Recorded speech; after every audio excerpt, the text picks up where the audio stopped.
ওয়েবসাইটে যে স্লাইডারগুলো আছে স্লাইডারগুলো যদি আমরা চেঞ্জ করতে চাই তাহলে কেমনে কি সেম পদ্ধতিতে এডিট সেকশনে আসতে হবে। এখানে এটা কিভাবে আসতে হয় সেটা ভালো করেই জানি, কারণ এই যে হোম পেজে থাকা অবস্থায় যখন আমি অ্যাডমিন প্যানেলে থাকবো, অ্যাডমিন প্যানেলে যখন থাকবো এডিট উইথ এলিমেন্টর ক্লিক করব হোম পেজে, এই পেজে থাকা অবস্থায় যে পেজটা মানে এখানে যেহেতু আমি কাজ করব এই পেজে আসবো, আসার পরে এডিট উইথ এলিমেন্টর ক্লিক করলে ঠিক এরকম একটা পেজে আসবো। আসার পরে এই কলমটাতে ক্লিক করলে আমরা এই বামে দেখব যে অনেকগুলো স্লাইড আছে। আইটেম 1-এ যদি যাই, এই যে ইমেজটা ক্লিক করে ইমেজ আমি এখান থেকে নিতে পারি।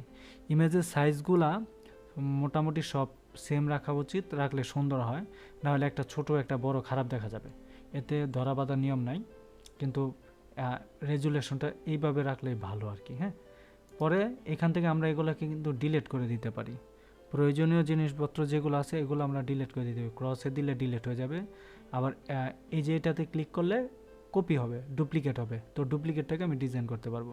যখন এই যে 6 আছে আমি ক্লিক করলাম 7 হয়েছে, বাট 6-এর যেই ইমেজটা 7-এ কিন্তু সেই ইমেজটা, এখন 7-এর ইমেজটা আমি চেঞ্জ করে দিয়া অন্য একটা ইমেজ দিব, কথার কথা। ওকে, এই যে এই ইমেজটা দেব বা অন্য কোনো ইমেজ দেব, এই ইমেজটা দেব, তাহলে কি এই ইমেজটা বেশি সুন্দর লাগবে। এই ইমেজটাকে সবার উপরে নিয়ে দিই, ভালো লাগবে। ড্র্যাগ করে, এই যে ড্র্যাগ করে, হ্যাঁ সবার উপরে নিয়ে দিচ্ছি, সমস্যা নাই, সবার উপরে নিয়ে দিচ্ছি, সুন্দর লাগতেছে। এই যে এখন আমি পাবলিশ দিব। সেম এইখানেও একই অবস্থা, এইখানেও একই অবস্থা। আমি যখন এখানে ক্লিক করব, ক্লিক করার পর ঠিক এরকম পদ্ধতি আসবে।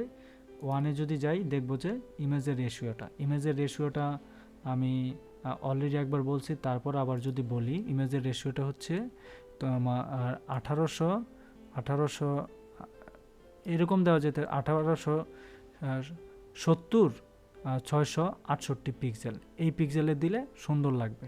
মানে পাশে হচ্ছে উইথ হচ্ছে 1870 আর হাইট হচ্ছে 688, এটা দেওয়া যেতে পারে, অথবা 680 এরকম দেওয়া যেতে পারে। অর্থাৎ 5টা 6টা যে কয়টা স্লাইড হোক, এখানে যে কয়টা প্রত্যেকটা স্লাইড যেন সমানে সমান মিল থাকে, মানে মেজারমেন্টটা, তাহলে সুন্দর। এগুলা করার পরে সেম পদ্ধতিতে পাবলিশ দিলে আমার কাজ শেষ। হ্যাঁ, আশা করছি বুঝতে পেরেছো ভাই।